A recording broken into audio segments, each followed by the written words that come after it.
وما أمروا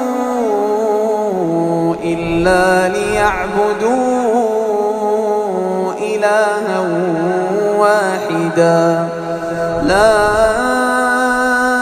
إله إلا هو سبحانه عما يشركون.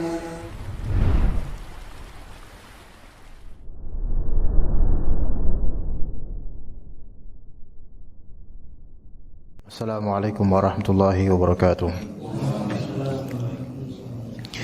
Innal hamdalillah nahmaduhu wa nasta'inuhu wa nastaghfiruh wa na'udzu billahi min shururi anfusina wa sayyiati a'malina may yahdihillahu fala mudilla lahu wa may yudlil fala hadiya lahu. Asyhadu an la ilaha illallah wahdahu la syarika lahu wa asyhadu anna Muhammadan 'abduhu wa rasuluhu la nabiyya ba'dahu. يا أيها الذين آمنوا اتقوا الله حق تقاته ولا تموتن إلا وأنتم مسلمون فإن أصدق الحديث كتاب الله وخير الهدي هدي محمد صلى الله عليه وسلم وشر الأمور محدثاتها وكل محدثة بدعة وكل بدعة ضلالة wa kullu dhalalatin finnar, amma ba'd. Para jemaah sekalian rahimani wa rahimakumullah, kita insyaallah akan melanjutkan pengkajian kitab At-Tawdih wal Bayan li Syajaratil Iman. Kalau sebelumnya kita bahas tentang cinta karena Allah, benci karena Allah, memberi karena Allah, dan juga tentu menahan karena Allah. Al-ata yaitu memberi. Kita mulai dari situ insyaallah, dan kemudian kita akan membahas hadis al-mu'min man aminahun nas ala dima'ihim wa amwalihim, yaitu orang beriman adalah orang beriman adalah orang yang orang-orang itu aman terhadap darah mereka dan harta mereka darinya. Itu insya Allah akan kita bahas nanti. Terlebih dahulu kita bahas tentang al-ata, yaitu pemberian. Mengerahkan sesuatu, membuat atau melakukan suatu effort, upaya, usaha.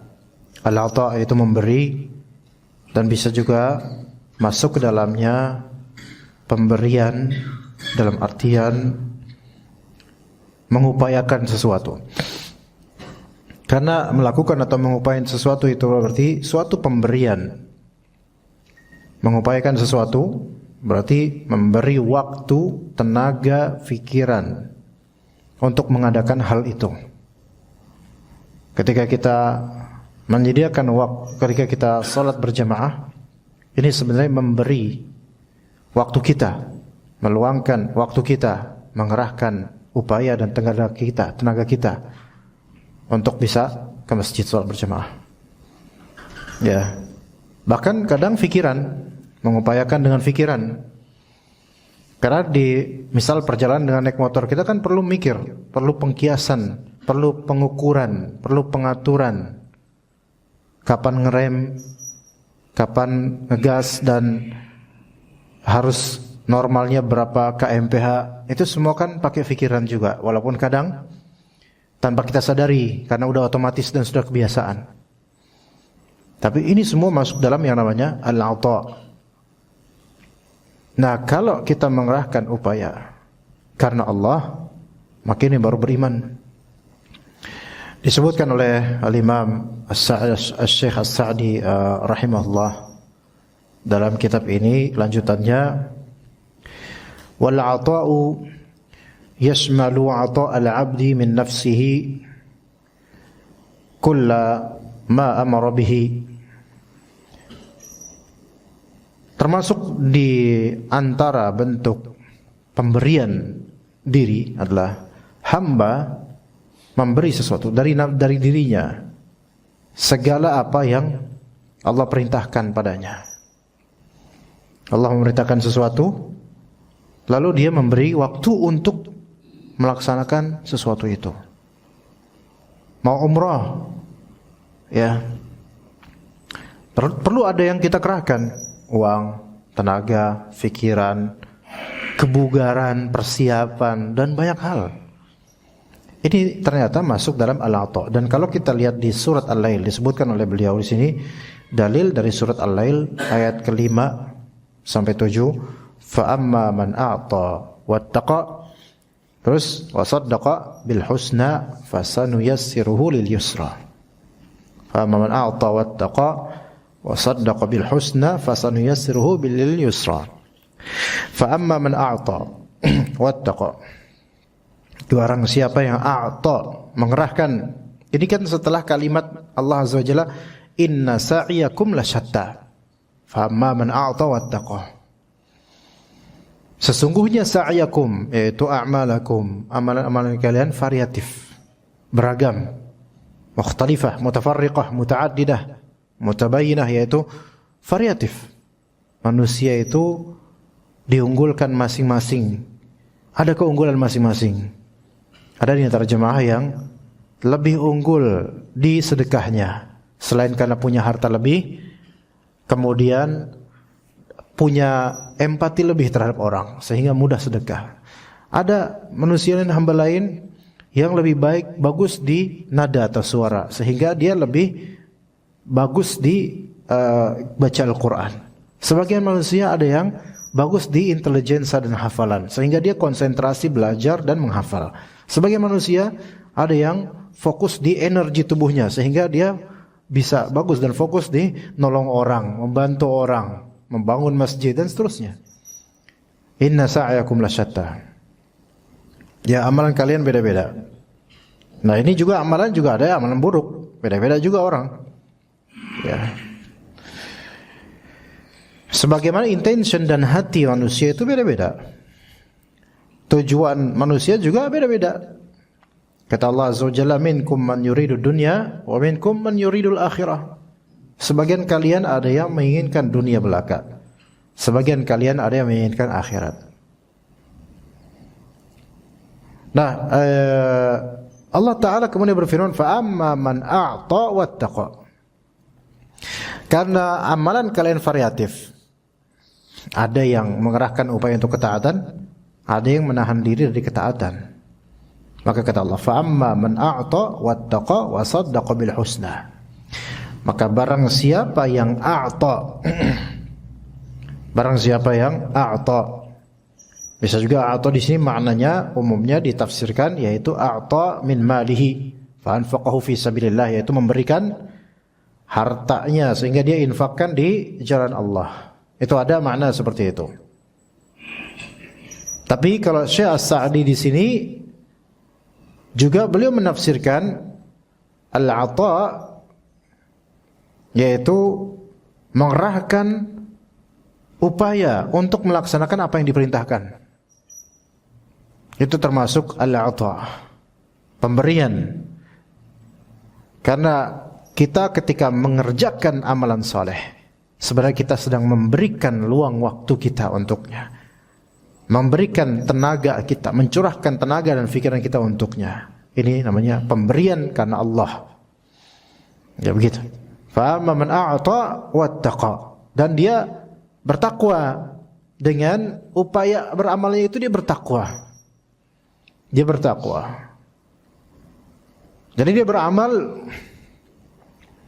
karena Allah. Dia bertakwa dengan amalan tersebut sehingga tidak ada orang yang dirugikan dengan amal salehnya itu. Secara syar'i tidak ada yang dirugikan. Dan kemudian ditambahkan dia punya iman, maka ditambahkan wa saddaqa bil husna. Dan dia mempercayai adanya al-husna. Al-husna di sini maksudnya al-jannah. Jadi husna ini adalah bentuk superlatif tapi feminin. Kalau di bahasa Arab itu ada kata benda itu mudzakkar muannas. Ya, maskulin dan feminin, kayak bahasa Latin juga. Sama kayak bahasa Latin di Arab dan bahasa Latin kata benda itu mudzakkar muannas, di Latin juga begitu. Kalau di bahasa Anglo-Saxon seperti bahasa Inggris itu enggak ada, feminine words itu enggak ada. Tapi kalau Latin makanya di Latin, kalau bisa Latinnya Latin Spanyol, maka ada la, el sama la. El itu untuk kata benda maskulin. Kalau la untuk kata benda feminin gitu. Ya. Siapa? El apa coba? El ini juga ada influence dari apa? Bahasa Arab. El apa coba? Yang pernah dengar el apa? Elemen. El Niño. Baca El Niño. Niño. Jadi N yang kedua itu nya. El Niño. El Toro, ya. Ada El Loco juga. Loco itu orang gila. Strikernya Gresik. Gak ada tabu lah di sini ya. Yang mualaf itu Gonzales siapa namanya? El Loco Gonzales siapa namanya? Gonzales apa Samsul Gonzales atau siapa namanya? Itu itu berarti maskulin ya. Kalau misalnya feminin la, seperti la liga ya. Biasanya akhirannya a pakai la liga, la pulga gitu ya. Gitu. Jadi di Perancis juga gitu. Le. Ya. Gitu. Portugal, Perancis, Italia pakai L sama la dan semisal itu ya. Di bahasa Arab ada maskulin, ada feminin. Nah, al-husna. Kalau di Arabik feminin atau maskulinnya tidak dilihat dari al atau al, bukan dilihat dari itu. Nah, di sini al-husna bentuk superlatif, the most, yang paling. Tapi dia feminin, makanya husna. Kalau dia maskulin ahsan. Nama saya ini Hasan. Hasan ini kata sifat. Ya, tapi dia biasa Hasan, baik gitu. Kalau lebih baik atau makin baik, ahsan. Kalau laki-laki, kalau terbaik perempuan, feminin, husna. Gitu ya, husna. Nah, banyak hal-hal husna, kurma. Kurma itu sama superlatif dari wazannya fu'la, kurma, husna. Kurma itu kalau biasa sifat biasanya karim, artinya mulia atau banyak memberi. Kalau superlatif lebih mulia atau paling mulia laki-laki, akrom. Ya. Kalau paling mulia atau paling mulia perempuan, kurma. Iya, kurma. Ya ukhti anti kurma misalnya. Wahai saudariku, kamu adalah yang paling mulia dari kalangan perempuan, kurma. Gitu. Ya. Oke. Tsumma radadnahu asfala safilin. Safil itu artinya rendah. Rendah. Safil. Kalau untuk maskulin asfal. Asfala minkum, asfal. Aspal, makanya aspal di bawah ya. Asfal. Kalau misalnya untuk feminin, palingnya apa? Sufla. Gitu. Sufla, kurma, husna, gitu ya. Nah, wasaddaqa bil husna, wasaddaqa itu artinya dia mempercayai adanya al-husna. Al-husna berarti the best, tapi versi feminine word. Karena apa? Karena ini sifat untuk jannah. Jannah itu feminin secara kata, karena ada tak marbutoh di akhirnya, jannah. Gitu. Al-jannah, al-husna, sifat untuk al-jannah. Begitu ya? Gitu. Nah, wasaddaqa bil husna, al-husna berarti yang terbaik, yaitu surga Allah SWT. Tafsiran para ulama, saddaqa bil jannah. Jadi orang ini a'ta wattaqa wa saddaqa bil husna. 3 hal yang ada pada dirinya. Dia mengerahkan upaya, energi, amalan, pikiran untuk beramal, itu suatu pemberian dari tubuhnya, dari niatannya. Dan dia dalam keadaan bertakwa ketika beramal itu. Dan dia percaya adanya surga yang merupakan janji dari Allah untuk orang yang beramal amalan itu. Ya, maka apa kata Allah? Fasanu yassiruhu lil yusra. Maka kami akan memudahkan dia untuk Yusra. Nah ini lagi bentuk feminin lagi, yusra. Dari kata yasir. Yasir itu artinya mudah. Ya yasir itu bisa juga artinya kiri. Tapi di sini yasir itu maknanya mudah. Yasir itu mudah. Yasir ini yasir, sesuatu yang easy, mudah. Nah kalau misalnya paling mudah tapi versi maskulin, sar. Kalau versi paling mudah versi feminin, yusra. Gitu. Iya. Lah tapi ada nama orang namanya Yusron. Nah Yusron itu bukan feminine words itu. Itu artinya kemudahan, yusr. Fa inna ma'al usri yusra. Yusra. Tapi di yusron karena tanwin. Ini beda lagi. Kalau yusron kemudahan, bukan sifat mudah, kemudahan. Mungkin karena pas lahiran gampang banget, jadi diwarnain kemudahan, jadi yusron aja. Iya. Berarti kalau misalnya sesar terus susah, sakit, berarti usron dong berarti namanya. Ya. Ini dari surat yusra. Bacanya yusra karena dia diakhirkan, tapi dia tanwin jadi yusron. Ya. Nah, ini bukan feminin nih kalau ini yusron, ini maskulin. Yusra di sini yaitu yusra adalah amalan baik. Iya, yusra itu yang paling mudah. Makna bahasanya yusra itu apa artinya? Paling mudah.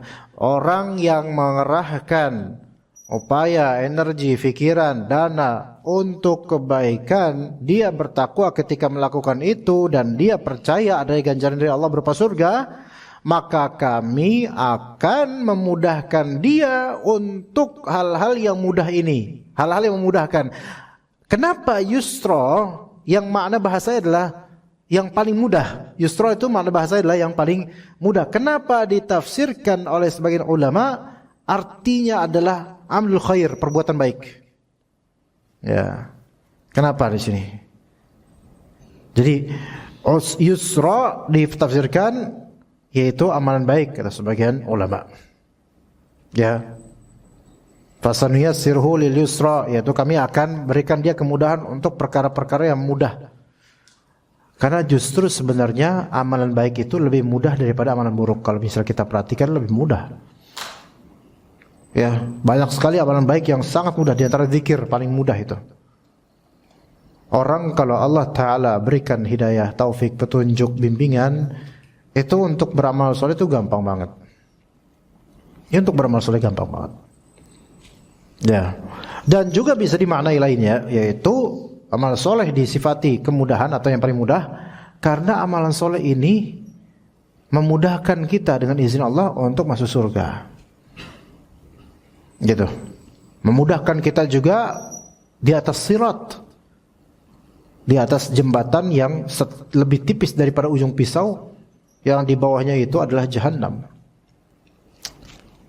Ya, semakin orang cepat memang melalui itu karena di dunianya dulu mudah beramal soleh.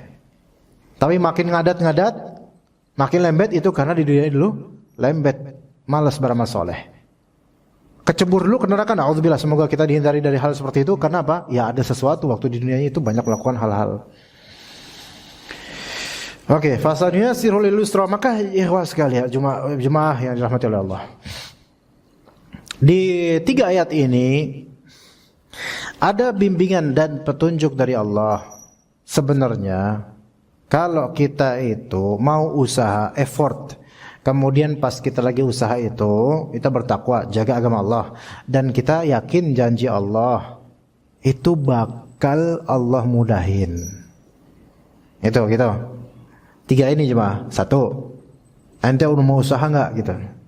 Atau 2, pas lagi usaha ente bertakwa apa enggak?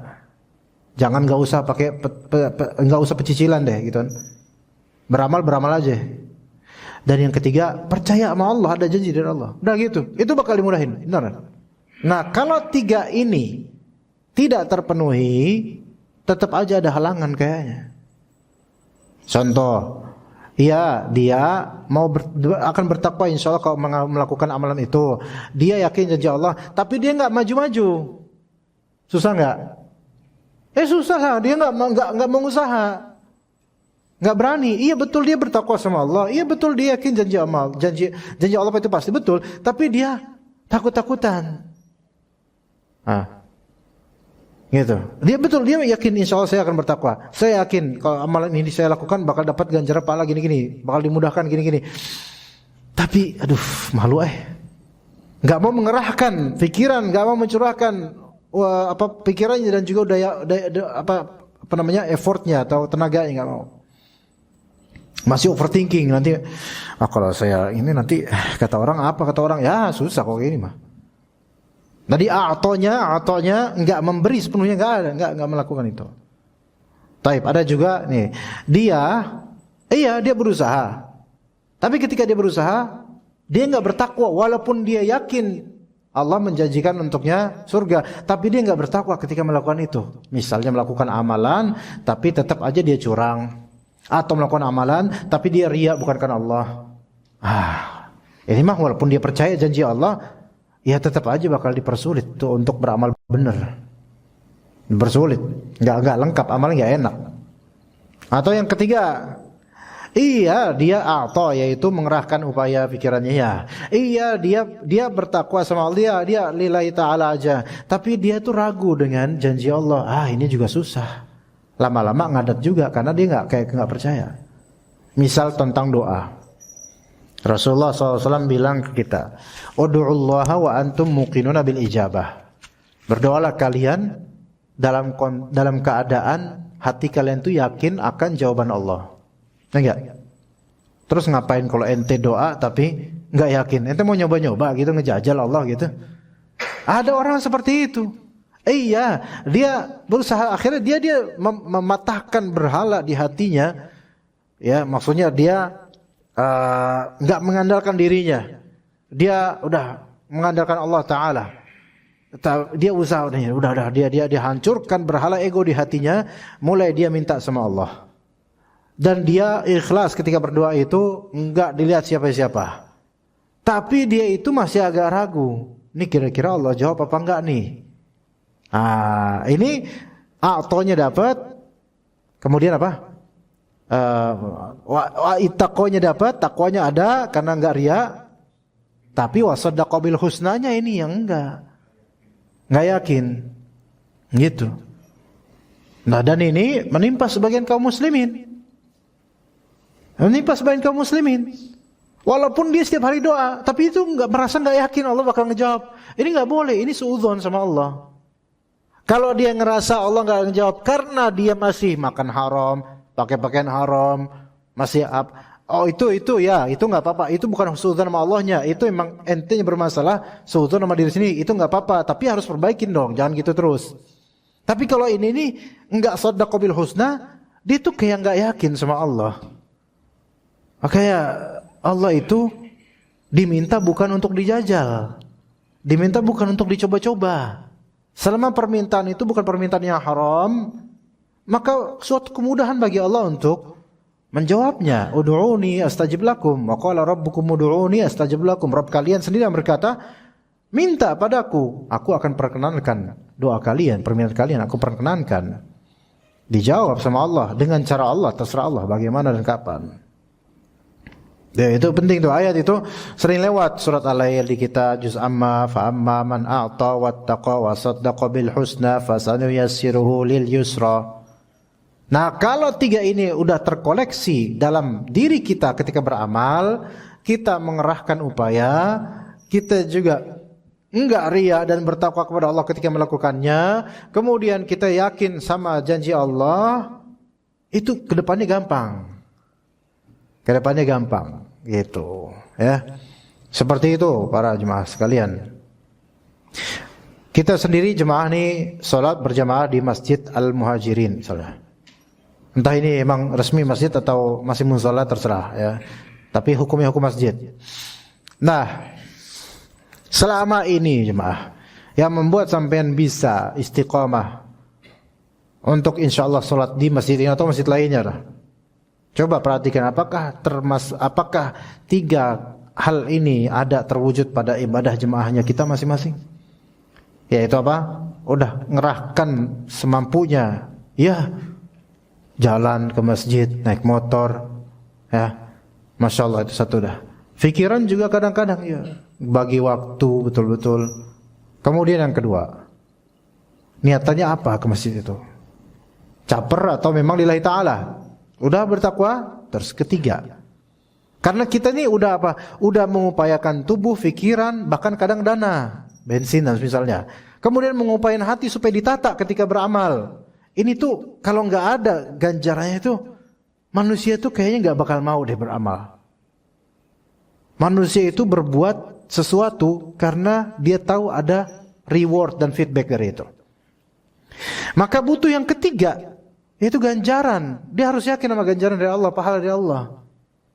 Manusia itu umumnya tidak mau melakukan sesuatu yang tidak memiliki benefit untuk dirinya, baik maknawi atau materi. Kecuali orang gila. Orang gila mah nggak butuh apa-apa dia. Tulus jadi gila aja. Mau gila dia nggak mengharapkan pahala, nggak mengharapkan ganjaran orang nggak. Tapi manusia normal pada umumnya tidak akan melakukan sesuatu yang dia tidak mendapatkan benefit bagi dirinya, nggak bakal. Coba apa coba? Nah sekarang coba kita lihat, kalau kita sholat kita nggak yakin dengan ganjaran Allah, lah terus ngapain sholat? Ngapain capek-capek? Gitu kan? Dan kalau udah lengkap tiga ini, maka fasanuyassiruhu lil yusra, maka akan kami mudahkan dia untuk kebaikan-kebaikan. Ya.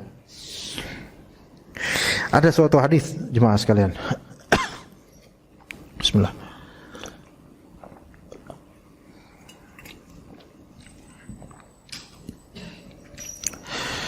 Dari Ali bin Abi Thalib radhiyallahu anhu. Kana an-nabiy sallallahu alaihi wasallam fi janazah. Nabi sallallahu alaihi wasallam pernah suatu ketika dalam kepengurusan jenazah. Maka kata Nabi sallallahu alaihi wasallam, "Ma minkum min ahadin illa wa qad kutiba maq'aduhu minan nar wa maq'aduhu minal jannah." Tidaklah seorang dari kalian melainkan sudah ditulis tempat kembali nanti di neraka atau di surga. Itu udah ketahuan, udah Allah Ta'ala Maha tahu tuh. Gitu jemaah, semua dari kita.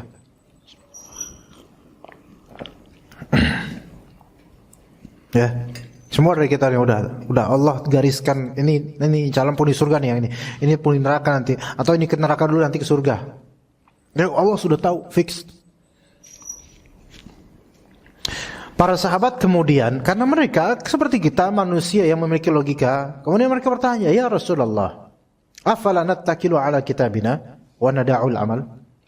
Ya Rasulullah, logikanya gini, kalau misalnya semua udah tersetting dan udah fix, siapa-siapa yang masuk surga lengkap, siapa-siapa yang masuk neraka lengkap, apa ini ya Rasulullah? Afala nattakilu ala kitabina?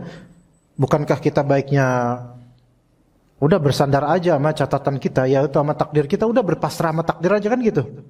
Karena logikanya gini, kalau udah semua udah fix, takutnya kita capek beramal tetap aja ke neraka. Takutnya juga orang yang malas beramal malah ke surga. Jadi kalau capek-capek beramal terus ujung-ujungnya ternyata udah ketahuan kita ke surga neraka, gimana kalau kita udahlah takluk aja lah sama keputusan nanti gitu. Sehingga kita nada'ul amal, yaitu kita tinggalkan beramal. Gimana? Kita paham gimana? Sebelum dilanjut gini, logikanya gini, kiasannya begini cuma. Dulu kalau zaman saya masih ada EPTA, EPTANAS, UN, UAN. Kalau zaman Pak Haji apa Pak namanya Pak? Udah lupa, udah terkubur dalam ulangan umum. Itu sekolah rakyat atau sekolah Hindia ya Pak? Masya Allah. Ulangan umum ya. Nah, kalau semua nama udah fixed, terus buat apa? Semua yang lulus siapa, yang nggak lulus siapa, belum aja ujian itu udah ada daftar-daftarnya di kepala sekolah. Terus buat apa ada ujian kan gitu? Nah, pemilu. Udah nggak usah. Kok itu nggak usah? Udah. Sampai situ udah. Ya, kan gitu logikanya. Useless dong, sia-sialah kok. Itu logika ya, pakai logika doang ya.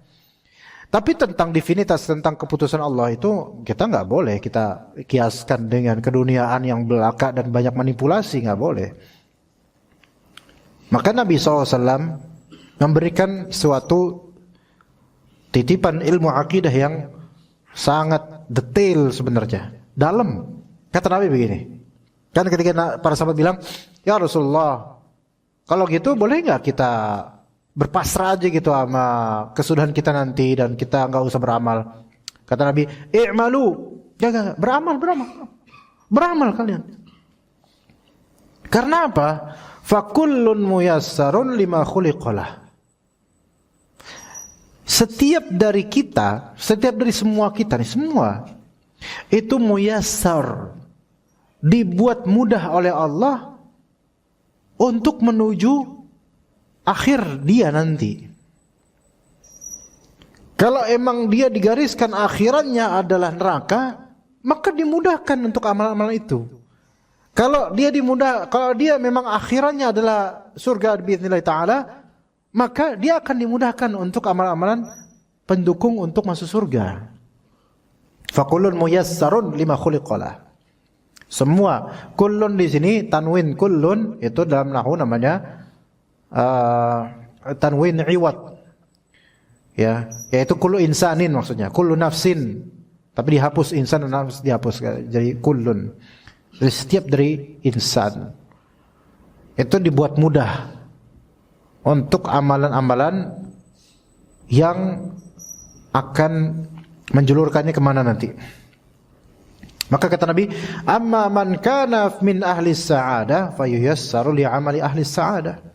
Adapun orang yang dia akan tergolong sebagai orang yang bahagia nanti di akhirat, maka dia akan dimudahkan untuk amalan orang-orang yang bahagia itu. Amal saleh maksudnya. Wa amma man kana min ahli syaqa'i fayuyassaru li amali ahli syaqawah. Dan siapa yang dia termasuk orang yang akan sengsara kelak, maka dia akan dimudahkan untuk dimudahkan dalam beramal amalan-amalan penghuni neraka.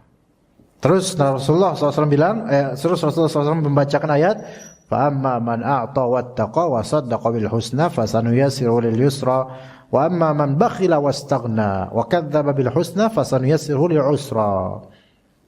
Itu. Nah, dari sini ada akidah yang sangat berat, yang sangat besar.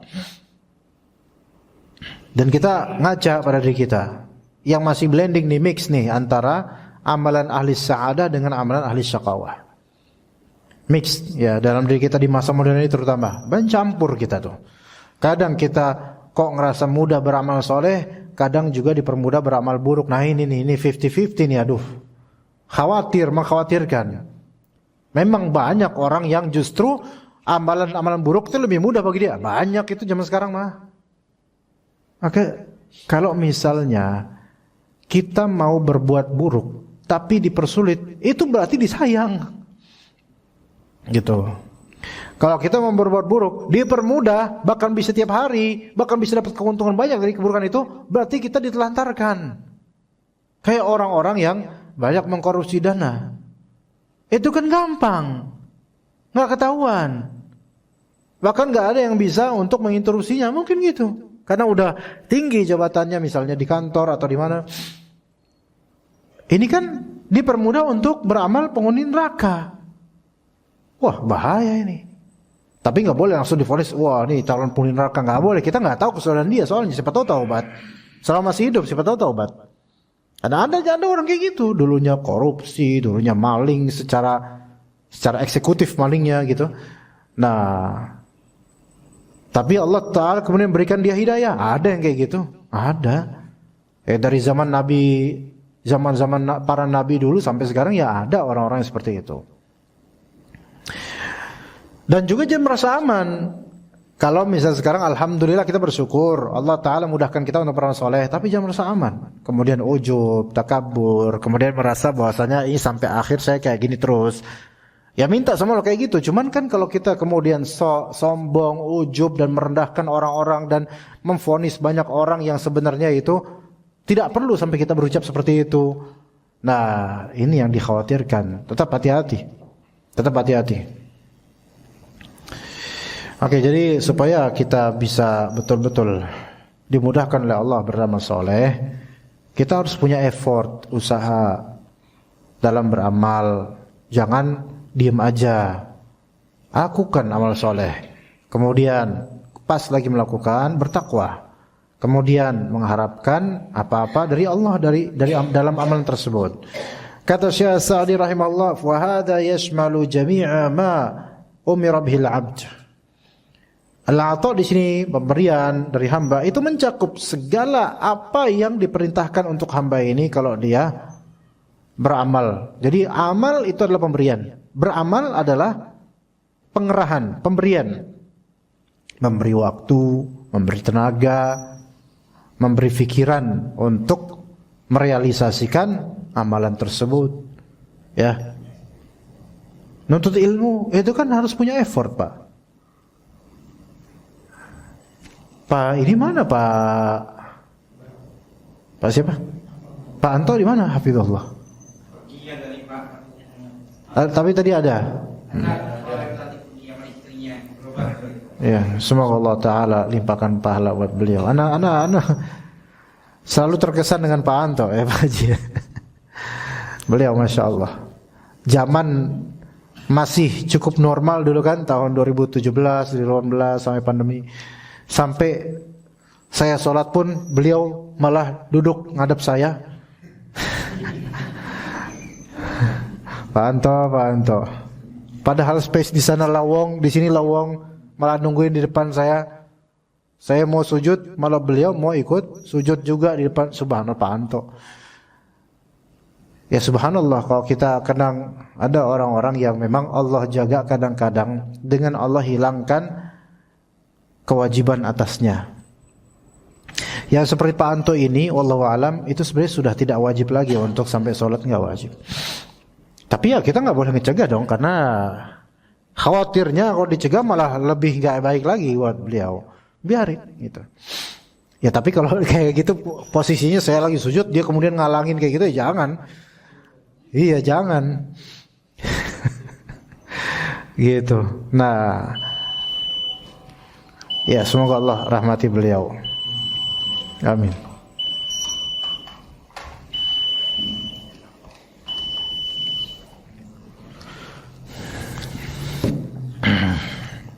Berkaitan dengan tadi saudara kita Pak Anto, semoga Allah menjaga kebaikannya. Kalau kita lihat semoga beliau termasuk yang terkategorikan, dan juga kita semua, semoga semuanya termasuk kategorikan yang mengamalkan fa amma man a'ta wattaqa wasaddaqa bil husna fasanuyassiruhu lil yusra. Ada orang jemaah kayak yang tadi kita bahas ya. Mungkin ada faedah yang bisa ana sampaikan di sini. Nabi sallallahu alaihi wasallam pernah bersabda dalam sebuah hadis, "Idza maridul 'abdu aw safara kutiba lahu mithlu ma kana ya'malu muqiman sahihan." Jika ada hamba yang sakit atau safar sehingga dia enggak bisa melakukan sesuatu yang menjadi kebiasaannya dari amal soleh, maka dicatat untuk dia persis seperti ketika dia beramal pas lagi mukim dan sehat. Gitu. Biasanya dia sholat berjamaah, tapi sakit, jadi nggak bisa. Yang seandainya kalau dia sehat, dia pasti sholat berjamaah, insyaallah. Dan dia udah niatin itu sebenarnya, cuman emang nggak bisa. Maka dengan rahmat Allah dan kemuliaan Allah dan kebaikan Allah, dia dapat ganjaran pahala persis seperti kebiasaan dia. Subhanallah. Ini saya bicara ini di hadapan jemaah yang mayoritasnya sudah berusia. Semua kita berusia, cuman berusia sekian kalau jemaah. Yang mana nggak selamanya kita bisa sekuat ini, ya. Nggak selamanya kita bisa sekuat ini, ya. Juga dalam hadis Anas bin Malik radhiyallahu anhu, dalam hadis Sahih Bukhari, Sahih Muslim, Nabi SAW itu kan lagi jalan menuju peperangan bersama para sahabat di suatu peperangan lah. Maka kata Nabi SAW, inna aqwamana bil Madinah khalfana ma salakna syu'ba wala wadiya illa wahum ma'ana fih habasahumul udhur. Saudara-saudara kita nih, ada kaum-kaum masih di Madinah nih, di belakang kita, mereka stay di Madinah. Tidaklah kita melewati suatu daerah ataupun suatu lembah dalam rangka perjalanan menuju peperangan, melainkan mereka bersama kita juga dari segi ganjaran pahala. Padahal mereka nggak ngapa-ngapain, tapi karena habasahumul udhur, mereka punya uzur yang mengurung mereka sehingga mereka nggak mampu untuk ikut kita karena sakit atau karena ada hajat yang tidak memungkinkan untuk ikutan jihad. Tapi niatan mereka jujur mau jihad, cuman nggak bisa. Lihat, itu seperti itu. Maka kata Imam Nawawi rahimahullah, wa fi hadzal hadithi fadilatun niyyati fil khair. Di hadis ini ada keutamaan niat terhadap kebaikan. Wa anna man nawal ghazwa wa ghairahu min at-ta'at fa'arada lahu 'udhrun mana'ah. Barang siapa yang meniatkan peperangan atau apapun dari ketaatan lah pokoknya, tapi kemudian terhampar padanya uzur yang mencegahnya untuk melakukannya, hasala lahu thawabu niyatihi, maka udah terhasilkan ganjaran pahala dia. Ganjaran seolah-olah dia melakukannya secara komplit. Bukan hanya ganjaran ganjaran niatan semua juga ada semua. Tapi dia maksudnya sih komplit, seolah-olah dia juga beramal. Ya. Wa annahu kullama aktsara min at-ta'assufi 'ala fawati dzalika wa tamanna kaunahu ma'al ghazati wa nahwihim kathura thawabuh. Dan seiring makin banyaknya merasa menyesal nggak bisa ikutan atau nggak bisa melakukan, makin menyesal itu makin banyak pahalanya. Makanya menyesal di sini bukan menyesali takdir. Ta'assuf itu bukan menyesal kayak kita menyesali, bukan. Ta'assuf itu menyesali dalam artian apa ya? Kita merasa sangat menyayangkan saya nggak ikutan. Makin kerasa itu makin besar pahalanya. Gitu jemaah. Karena dia udah biasa melakukan itu. Karena ya Allah, seandainya gitu saya ini lagi sakit nggak bisa, pengen banget ya gitu. Itu makin besar perasaan itu, maka makin besar pahalanya. Kata Ibnu Hajar dalam Fathul Bari, wa fihi anna al-mar'a yablughu bi niyyatihi ajra al-'amil idza mana'ahu al-'udhru 'anil 'amal. Seseorang itu bisa sampai niatannya itu sampai setara dengan ganjaran orang yang beramal komplit jika uzur itu menahan dia dari beramal. Konteksnya misal Pak Anto misalnya, hafizahullah, yang mana Allah Ta'ala merahmati beliau. Semoga Allah merahmati beliau dan kita semua. Allah Ta'ala merahmati beliau dengan cara Allah Azza wa Jalla. Dan kebiasaan beliau, ya mungkin bapak-bapak sini yang dalam berpuluh tahun berteman dengan beliau tahu bahwasanya hafizahullah beliau rajin ke masjid ya dulu, nggak luput gitu. Ada orang-orang seperti itu, orang-orang tua, sampai bahkan akalnya sudah berkurang, itu tetap ke masjid walaupun sholatnya udah nggak benar lagi. Tapi pertanyaannya, apakah diganjari pahala sholatnya yang nggak benar itu padahal nggak wajib gitu? Gitu pertanyaannya. Apa kira? Iya, pena diangkat. Bukan. Kewajibannya digugur, nggak wajib. Tapi penanya masih tetap tercatat. Kenapa begitu? Karena beliau ke masjid ada niatan nggak? Ada, dan di situ. Walaupun beliau sebenarnya udah nggak mampu lagi untuk sholat yang benar, tapi karena ada niat, karena kebiasaan. Yang seandainya kalau misalnya Allah normalkan kayak kita, insya Allah sama, insya Allah. Itu jemaah. Nah, ini bekal juga buat kita semua yang usia makin larut, banyak hal yang berkurang dari diri kita. Akal mungkin berkurang, fisik juga berkurang, organ tubuh juga fungsinya nggak semuanya sempurna lagi gitu. Itu akan ada nanti jemaah. Ingat hadis-hadis ini, ingat pelajaran ini, ingat faedah ini. Itu. Tapi dari sekarang harus dibiasain. Harus dibiasain. Supaya kita tetap berpahala ketika kita udah nggak bisa lagi, gitu. Harus dibiasain. Ya, kalau dari sekarang gampang lah nunggu nanti, nunggu susah. Nunggu nanti nggak beramal sekarang, malas nanti aja kalau udah tua dah, gitu kata sebagian orang muda tuh. Itu mah kalau ke masjid buat orang tua aja yang ingat akhirat. Emang kalau muda nggak boleh ingat akhirat? Malah justru harus juga. Banyak yang mati muda sekarang kan. Kalau dari muda terus udah gampang lah nanti kalau udah tua aja. Pertama, emang lu bakal tua, bisa aja mati duluan kan gitu. Kedua, orang kalau muda kayak gini cita-cita ntar pas tua juga belum tentu dia bakal baik. Kita nggak tahu, ya kita nggak mendoakan, cuman kan kita ngelihat orang tradisi gimana. Ya begitu jemaah sekalian. Jadi kembali tadi fa'amma man a'ta wa saddaqa bil husna fasanuyassiruhu lil yusra. Mau enggak dimudahin supaya beramal soleh walaupun bahkan kita enggak bisa beramal lagi tapi tetap dapat pahalanya, yaitu apa? Yuk sekarang pas lagi mampu ayo kita a'ta yaitu effort, usaha, ikhlas kalau beramal dan yakin Allah kasih ganjaran. Ntar kalau kita udah enggak bisa lagi karena kita enggak mampu, ada uzur, hati kita tuh kangen sama amalan tersebut dan tetap Allah kasih ganjarannya.